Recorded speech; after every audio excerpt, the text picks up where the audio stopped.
Welcome to MacroHive Conversations with Bilal Hafiz. MacroHive helps educate investors and provide investment insights for all markets from crypto to equities to bonds. For our latest views, visit macrohive.com. Greetings and welcome, Igor, to the podcast show. It's great to have you on the show. Hello, Bilal. Very good to see you, and thank you very much for having me. Well, before we go into the meat of our conversation, I always like to ask my guests something about their origin story. Where did you study? What did you study at university? Was it inevitable you'd end up in finance and on the investing side? And so what's been your journey from, say, university up until now? Yeah, I'm originally from St. Petersburg, Russia. I studied computer science in Leningrad Polytechnic Institute, which was one of the strongest technical schools in the Soviet Union.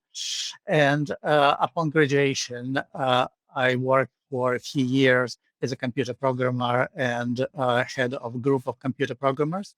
And at the same time, I was working on my PhD thesis in the area of queuing theory, which can be thought of as an area of probabilities. So this was the start, and then the Soviet Union lost the Cold War, collapsed. I realized that I remained probably the last person in the former Soviet Union who was interested in the queuing theory. So I quit, and then soon thereafter, I launched a company together with a partner, and for the last 30 years, I've been doing nothing but investments. First, it was an asset management brokerage merger acquisition shop in St. Petersburg. Then, after the Russian crisis of 1998, which happened to be quite successful for us, by the way, I moved my family to Israel, and I started a small company there. But then very soon thereafter, I was invited to join a startup, which became a multi-billion-dollar hedge fund, which was called IPM, Informed Portfolio Management, in Stockholm. And there, towards the end of my time there, I was head of portfolio management and research. We traded a systematic macro strategy, which was developed by myself and my colleagues there. And when I left IPM about 10 years ago, I joined a company here in London. It was a successful proprietary trading house, which wanted to have also a hedge fund business. And based on the strategy which I developed, we built a multi-billion-dollar business as well. And upon leaving that one, about 2 years ago, I set up Alphidence Capital, which also focuses on systematic macro. So that's the whole story. Well, that's a great story and quite a journey. We'll come back to the Soviet Union and Russia. I have to ask you some questions about that. Obviously, it's Russia's a lot in the news as well. But before we go into that, you did say systematic macro, which is interesting. And that's one of the reasons why I wanted to speak to you, because when I think of systematic, generally speaking, it's some variation of momentum and trend following or high frequency trading. It's quite rare to find somebody on the systematic side that calls themselves macro.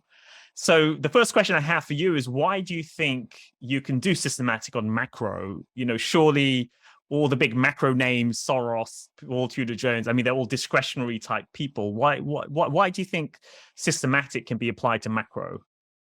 Well, to begin with, there are quite a few similarities between discretionary and systematic macro, because eventually we operate in the same markets, we try to exploit the same effects. However, there are quite a few differences as well, and I will come to that. But answering your question directly, I think that there are certain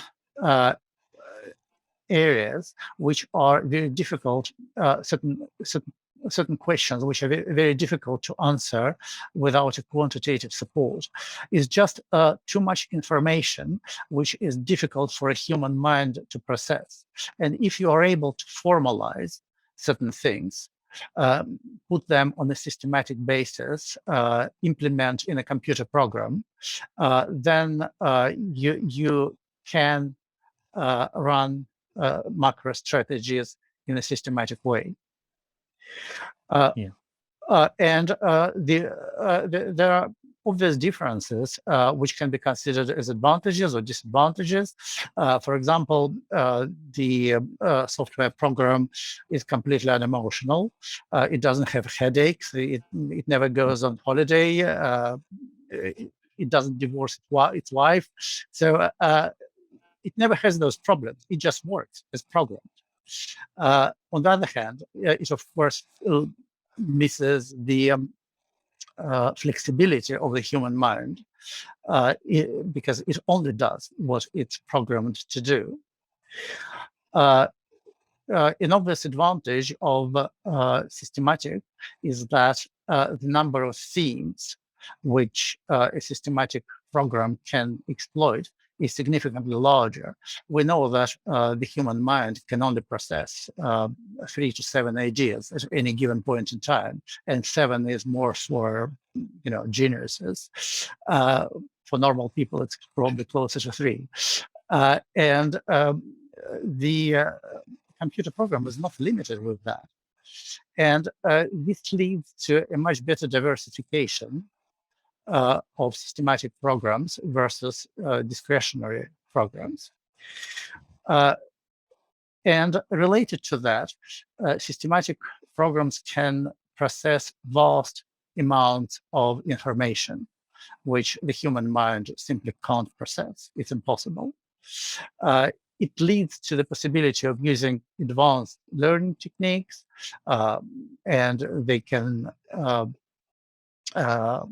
we can speak about things like nowcasting techniques or various kinds of machine learning / artificial intelligence.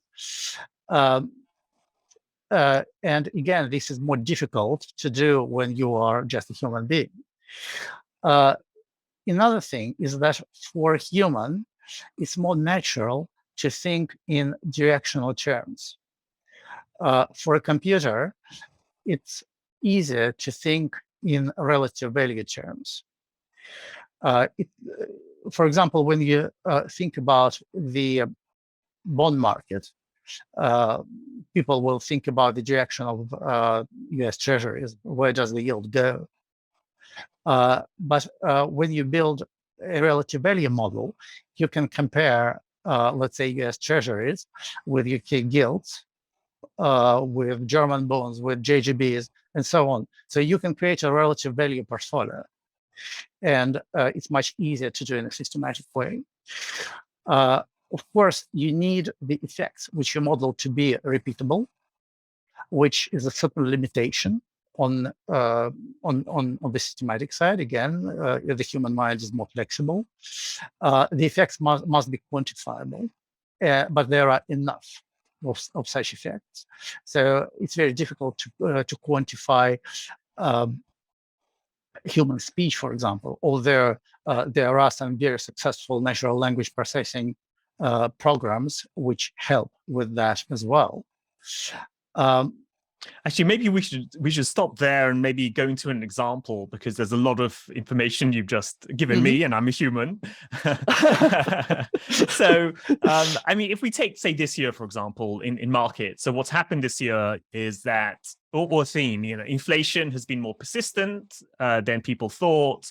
The Fed has raised rates more than people have thought. So, from a discretionary perspective, there was a bet on inflation, transitory or not. Then there was a bet on would the Fed really hike rates or not, and they ended up hiking rates. So you can kind of see there was a debate in the macro community. People were arguing, up, down, transitory or not. And then some people made money, some people didn't, and you can kind of see how that would work. But then on a systematic basis, how would, say, that the inflation Fed debate, how would that manifest itself in the systematic space? I mean, what type of models would you have that would capture this sort of theme? Well, it's quite different. It differs from model to model. And I think that this year, the most successful systematic models which captured the debate, the inflation debate, which you mean, are exactly the models which don't care about inflation, i.e. trend following models. And strangely enough, there is some literature which supports the premise that trend following models work well in inflationary environments. This happened before, this happened this time around as well. And I think that the inflation story was very significantly distorted by the war in Ukraine, because the reaction of central banks in Europe was quite constrained by the effect of the war.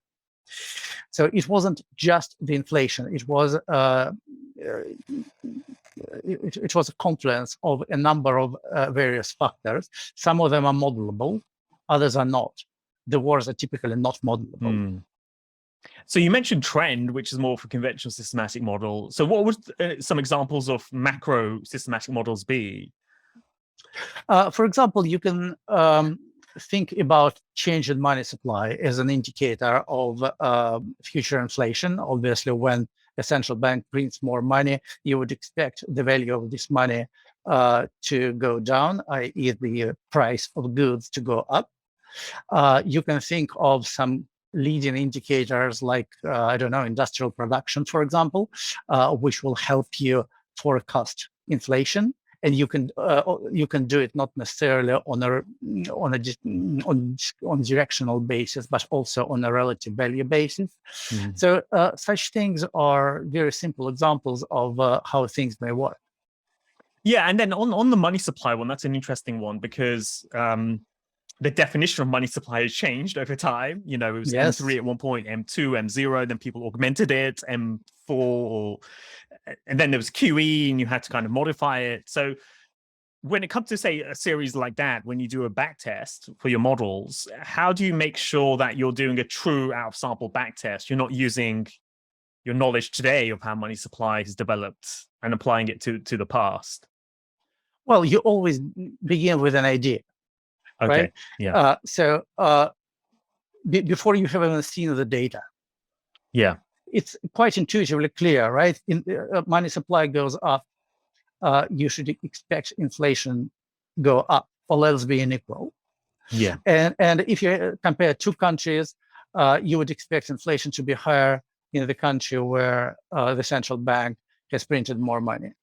Now, once you have done it, you use the data which you have. And if the data confirms your hypothesis, then you go ahead. And then, of course, you attack your model from all different angles. You can remove certain countries from your sample. For example, the best performing country, you can limit periods of time and so on. And typically, in my experience, such models are pretty stable in terms of their parameter choice. So those minor deviations in the methodologies should not have a major effect on the outcome. And if they do, then you have a problem. Then you have a bad model. Yeah. And how about valuation? Because valuation would be more the macro territory.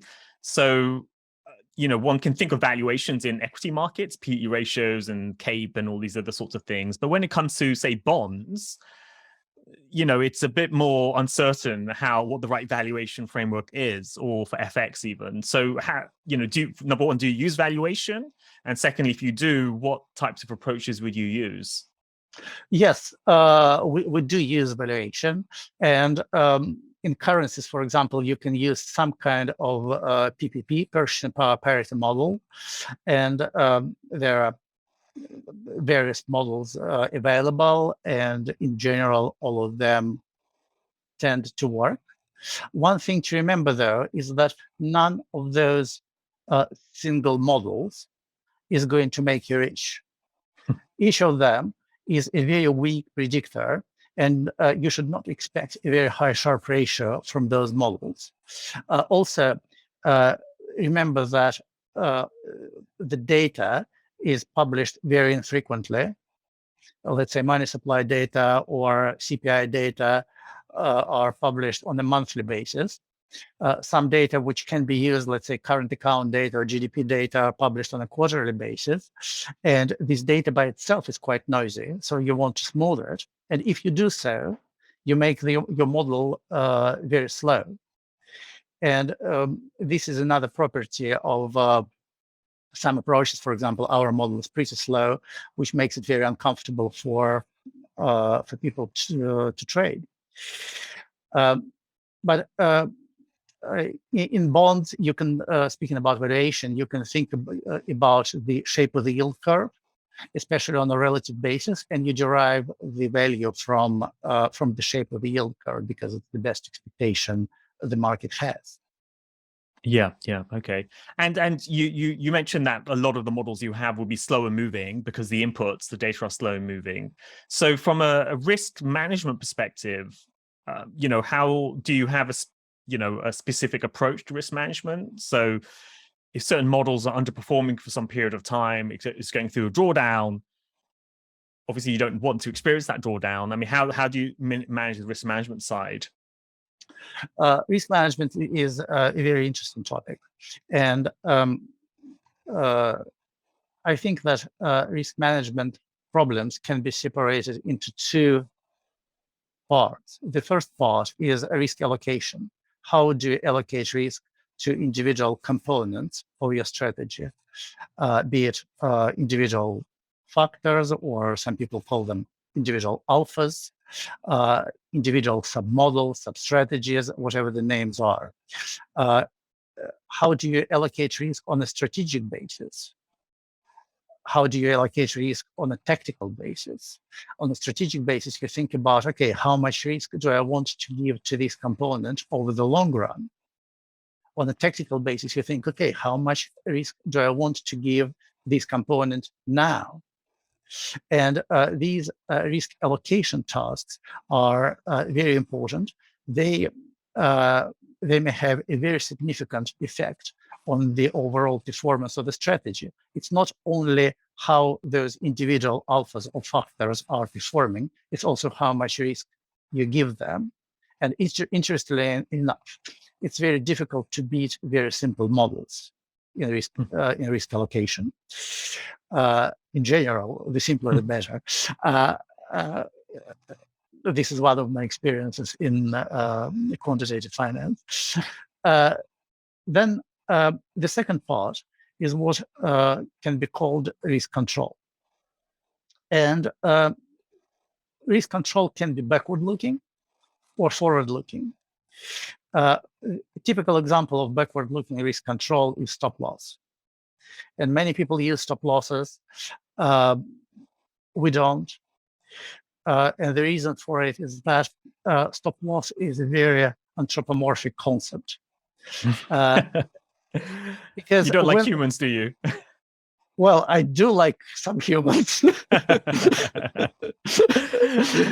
No, actually, it's a very reasonable thing for a discretionary manager who has lost money to cool down a little bit, to stop, to reduce the risk, to go on holiday, and then to get back refreshed and trade again.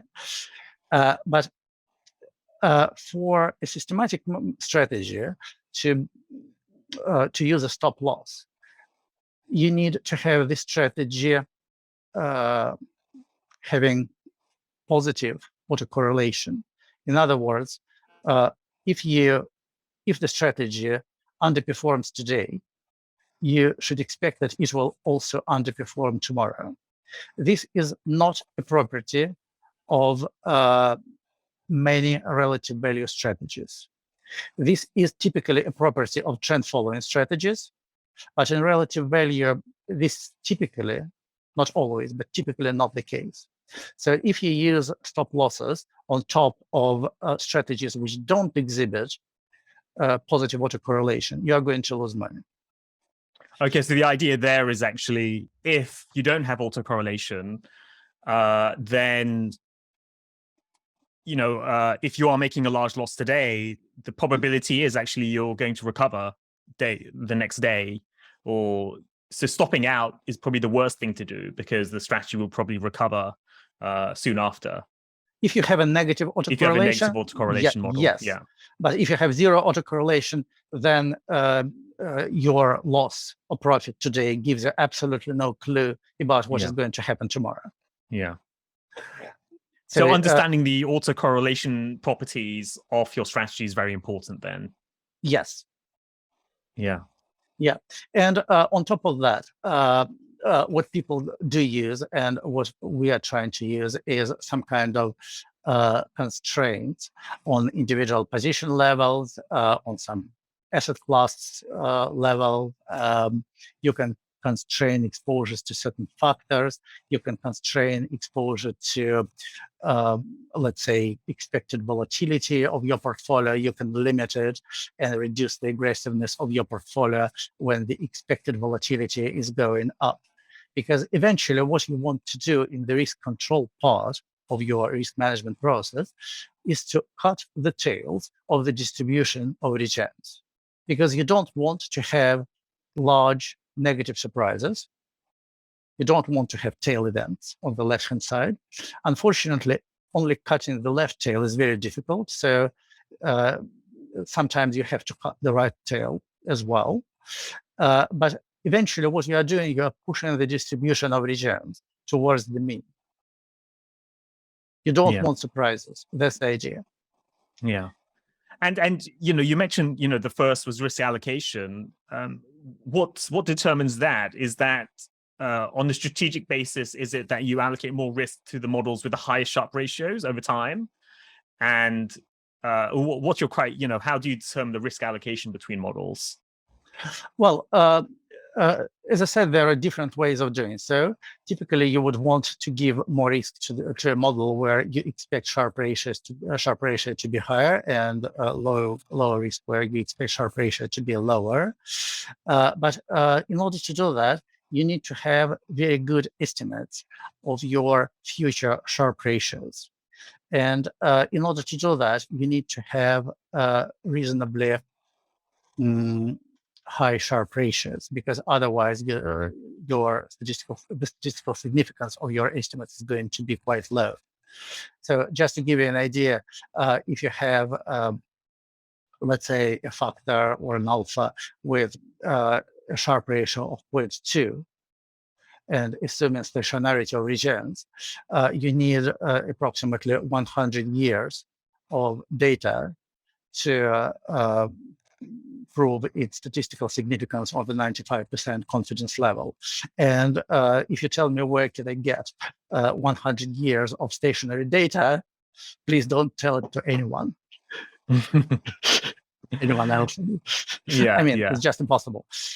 So this is why I said that sometimes simple mechanisms work much better.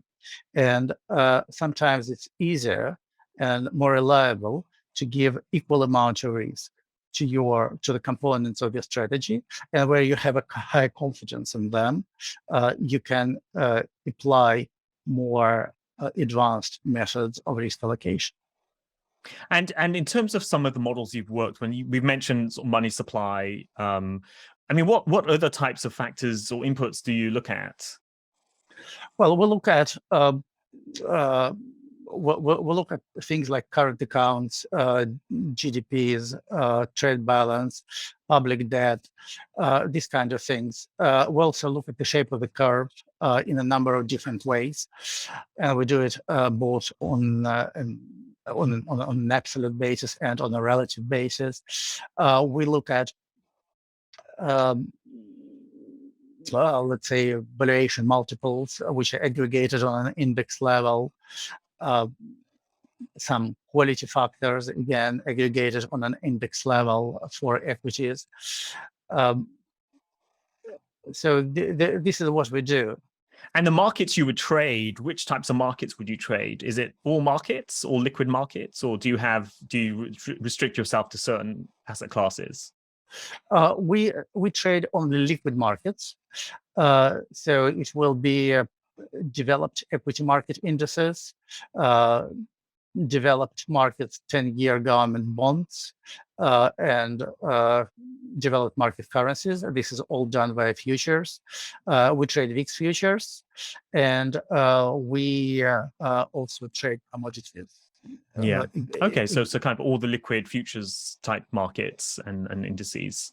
Yeah. However, we don't venture into emerging markets, even though liquidity of some of them would allow us to go and trade. Yeah. And one question I didn't ask was, in terms of the models you build, obviously there's the back tests, which ideally would be good. Then there's outsample performance. At what point do you decide to switch off a model because you realize actually this is just not working anymore? What are some of the things you think about before switching off a model? First of all, it happens very rarely. Okay. Actually, let me ask you, why does it happen rarely for? Because when you plot a random process with a Sharpe ratio of about 0.2, you will see that it will have multi-year drawdowns. Drawdown to volatility will be around 4. And this is even in the backtest. So you really need quite a lot of time to understand that it's not working anymore. 1 year or 2 years worth of information is certainly not enough. You need significantly more. So for me, the criterion is very simple. Would I include this factor in the model today? Okay, yeah. If the answer is no, then the factor has no reason to stay in the model. But typically the answer is yes. Yeah, okay. And on that, is it important for you to have a theory of why the model is working, or would you use a model that's purely empirical? Yes, it's very important for me. I need to understand why the model is working. I need to understand the theory behind every factor which I have in the strategy. And even more than that, I need to be able to explain it in 30 seconds max. If I can't explain you a factor in 30 seconds, it's a bad factor. It's too complicated. That's a great point. Yeah. And you mentioned factors, and when you look at the investment market, there's a million ETFs out there with factor models, smart beta, the different names for all of these sorts of things, which try to exploit, factors in the market. So you could get an ETF that is looking at valuations and uses value as a factor to trade equities. There could be something on quality stocks. I mean, just every type of factor you can imagine. Carry, that would be, the one. Momentum, that you could buy an ETF on that, on different asset classes. What do you think about those? The kind of the industrialization of factor ETFs, you could say. I think that this idea is quite natural, because if you are an institutional investor and you want to get an exposure to a certain factor, this is a good way to do this. However, if you want to build a hedge fund type portfolio, you can't use those ETFs simply because your costs will be too high. Clearly, there are costs inside the ETFs because they do trade, which you can't see those costs. You need to short those ETFs once in a while, and this is also costly. So when you take into account all those costs, you will realize that actually the only way to do it on a professional basis is using futures and currency forwards. Yeah. Okay. And, we touched on momentum earlier, and it sounds like you do use momentum or trend within your strategy. Is that correct, or not? Very little, very little. It's a very insignificant part of what we do, and we only started doing this very recently. Okay. And how about carry? First of all, let's speak about what carry is, right? That's useful. Yeah. Because it means lots of different things to different people. Yeah. Because carry it does not only exist in currencies. Most people think about carry in currencies. Actually, carry exists in all asset classes which I know of. And carry is the factor which exploits relative attractiveness of assets, which with higher income stream versus the assets with lower income streams. And the use of carry assumes that the market conditions do not change over time. So in currencies, for example, it means that the spot is going to stay the same. In bonds, for example, it would mean that the whole yield curve will stay the same. And we do use carry. In currencies, this is a very, very small part of our portfolio. It's just one factor out of 11. And we also use it in equities. We use it in commodities. Within equities, that would be presumably dividend yields. Is it high dividend yield stocks versus low dividend yield stocks? Yes, and you can think about the dividend yield in different ways. You can use realized dividend yield, or you can use an expected dividend yield. Okay. Yeah. Makes sense. Yeah. There's always variations of everything, and then absolutely. And interestingly enough, carry in currencies has one important characteristic. So when the market trades with low volatility, people tend to load quite heavily on the carry trade. They will sell the Japanese yen, they will buy the Aussie dollar or the Kiwi dollar. Yeah. So the Japanese yen, they're borrowing in the low interest rate currency, and they're trying to invest in high interest rate currency, and they hope that the Aussie won't fall sharply and the Japanese yen won't strengthen to wipe out that, the carry, the interest rate differential. Absolutely. And when you have a sharp rise in the volatility of the markets, this is typically what happens, because people start to closing down their positions all at the same time, and this door is just too narrow for everyone to squeeze in. We saw this effect very clearly in 2008, and given where we currently are with the rates in Japan and elsewhere in the world, I think we're going to see this again. It's not an investment advice. No, correct. Yeah. I mean, you're just saying the risks, looking at historical sort of parallels. There's some historical parallels to that, I understand. So carry's a small part of the overall strategy, but you do look at it. Trends a small part of your strategy, but you still look at it. But so overall, together, your systematic strategy presumably will have a relatively low correlation to funds that are trend following funds, and that should have a low correlation to funds that are carry type funds as well overall. Yes. This is one of the goals, because we don't build a strategy which will be the only strategy in our investors' portfolio. We try to diversify other managers, and typically people include us in their multi-manager portfolios. And how, I'm not sure if you've looked at this, but what's the correlation between your type of portfolio versus a discretionary macro portfolio? It's typically pretty low. I think it's usually around something like 0.2. Okay. So it's interestingly, it's quite it's different. You're capturing something different to what a discretionary person is doing. Yes, but don't forget that we have a number of major differences from discretionary macro, which I spoke about in the beginning of our conversation. I didn't mention one more difference, which is quite significant. We only trade linear instruments. And this is not because we don't know at all how to trade options. It's because it's very difficult to model higher moments of distribution. Discretionary macro managers use non-linear instruments quite a lot. Yeah.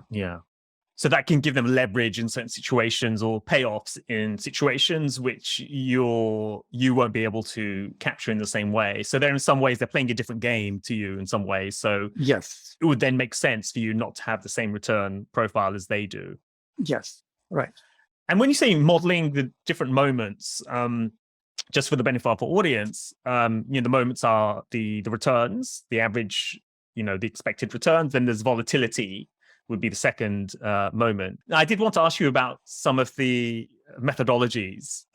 You mentioned machine learning earlier, and again, there's an issue of terminology here, but I like to make a distinction. There's econometrics, which has a whole elaborate, type of theory and practice in econometrics. Then there's machine learning, and machine learning, I guess, encompasses econometrics as well. Like, people use regression as a machine learning sort of tool, but if we use machine learning in the more computing sense, neural nets, random forest, and those sorts of approaches, what do you think machine learning brings to the table that econometrics doesn't already do?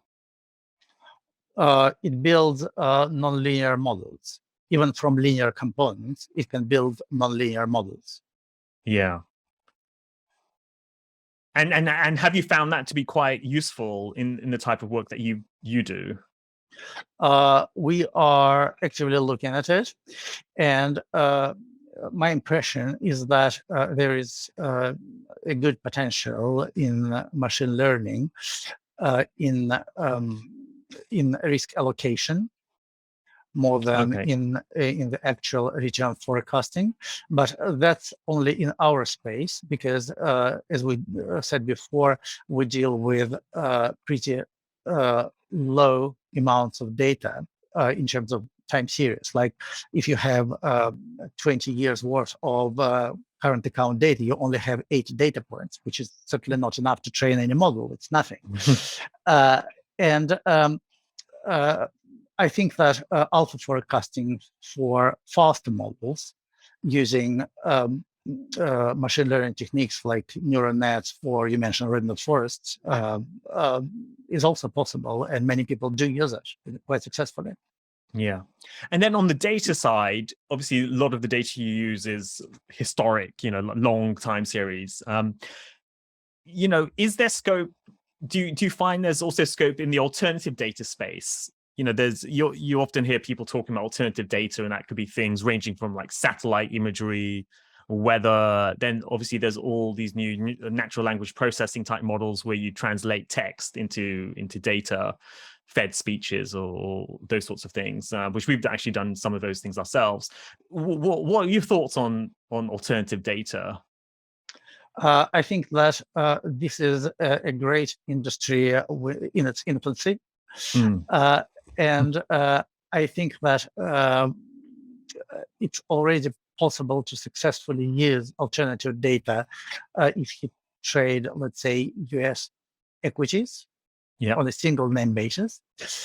When you trade a slow, systematic macro model, it's way more difficult, because most of the data has US bias, and we need data on a global basis.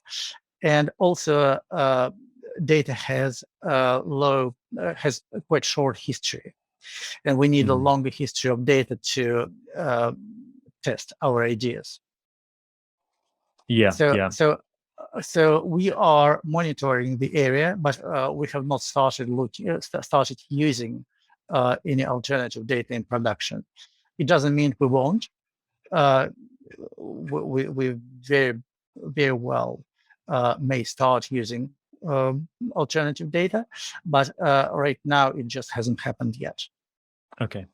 And I did want to ask you whether you do have a discretionary view at all or not. Like, do you have a view, whether explicit or implicit, about the macro sort of view, and then that kind of makes you think, okay, I'll do something to my models accordingly? So, for example, at a simple level, you could think, okay, I think the next 12 months we're going to have a high vol regime. So as a result, I think we should, dial down the risk on these models, or that those models will do more of that or this. Is there some discretion that comes into the process? Well, there are two questions, actually. The first one is whether I have a discretionary view, a macro view, and the answer is yes. Do I tweak the model based on this view? No. Actually, my model tends to have a different view from me. And it so happens that my model is right more often than me, so I don't intervene. When I change the model, I assume that I put something into the model or take something out of the model or tweak it in some other way forever. Okay. I can change this decision in the future, but when I do this, when I include a factor in the model, I think that this factor will stay there forever, regardless of the regime. Yeah. Okay. And so I will ask you about your discretionary view, even though it doesn't affect your model or your process. So what are you thinking about the world right now? Well, I think that we are going to have persistent inflation. I think that it's going to be different in different regions. I'm particularly concerned about Japan. I do not believe in the consensus forecast of inflation between CPI inflation between 2 and 3% in Japan. Simply because when you look at some other indicators of inflation, which are not grabbing headlines, you will be terrified. For example, import price inflation in Japan year on year is currently 48%. 48%. Yeah. The export price inflation is 20%. I do not quite believe that it's possible that those numbers won't percolate into consumer prices. I'm very concerned about the German macroeconomics, and Germany is the export driver of Europe, as we all know. However, right now, German trade balance is virtually flat. It used to be massively positive, and German PPI is currently 45%. That's 45% year on year. And again, I don't think that it's possible that those numbers will not percolate into high CPI numbers. But in Germany, we already have 10%. In Japan, we still have something like 2.5%. So I think that Japanese inflation is unsustainable. The other thing is that the European Central Bank is much more constrained than the Fed in terms of how it can hike the interest rate, for the obvious reason that the European economy was built upon cheap energy prices. It was a very good business model until it stopped being so. Typically, good business is transforming something cheap into something sellable. And this is exactly what Europe was doing. This is over now. This means that, in my view, the European economy will have to go through a period of structural changes. It's more or less like the British economy starts to go through the period of structural changes after Brexit. Yeah. So these things will interplay in some peculiar way. Nobody knows how exactly they're going to pan out, especially since we don't know how and when the military conflict in Ukraine is going to end. Okay, well, so somewhat downbeat end to our conversation. I did want to pivot away from talking about politics and markets and so on, and come back to you as a person. One thing I like to ask all my guests is, what's the best investment advice that you've ever received from anybody over your career? Don't think about money. Oh, interesting. Okay, explain. Money is a result. Money is a byproduct. Money is the score on the scoreboard, but it's never the goal. It's never the sort of real motivation. And you don't have to think about money because it's a distraction. Okay, no, that's great advice and makes a lot of sense. I'd concur with that as well. Another question I had for you, and this is because there's a segment of our audience who are younger, and we have many people who are studying degrees and they're about to leave university to start jobs. So what advice would you give to young people who are leaving university and about to enter the jobs market? I don't think that young people need any advice from me, but honestly, but I can tell you what advice I would give to my younger self. And that would be run away from wrong people as quickly as you reasonably can. And wrong people in your, like, how would you? Indecent, dishonest. Yeah. First and foremost. Yeah, so I guess one of the lessons there is even if the brand name of the person is great or the brand name of the institution is great, if it's not the right thing for you or if they're not good people, then it's better not to be, associated with them, even if the brand name is very good and their reputation on the outside appears to be good. Yes. Yeah, that makes a lot of sense. Then the other thing I wanted to ask you was about books. I love reading books. So what are some of the books that really influenced you? Well, I read quite a lot, and as an investment person, I think the book which influenced me the most was Market Wizards by Jack Schwager. Yeah. I read it 25 years ago, and it remains unbeatable for me personally. Yeah. Although I have read quite a lot after that. In terms of other literature, as I said, I have read quite a lot from great Russian literature like Pushkin and Dostoevsky and Bulgakov to Faulkner and Hesse and you name it. So some of the classics then really loom large. Yeah. Yeah, and unfortunately, there is the modern Russian literature is very underrated in the West, and some of it has not been properly translated, and some of it cannot even be properly translated because it's so dependent on the Russian language. Actually, one question I have on Russian literature is why is it that Russia historically has produced such great writers? It seems like certain cultures produce great writers. I don't know. I think it's I think it's just a great culture, and I think it's quite important to write what you feel, how you breathe, rather than to write what will sell.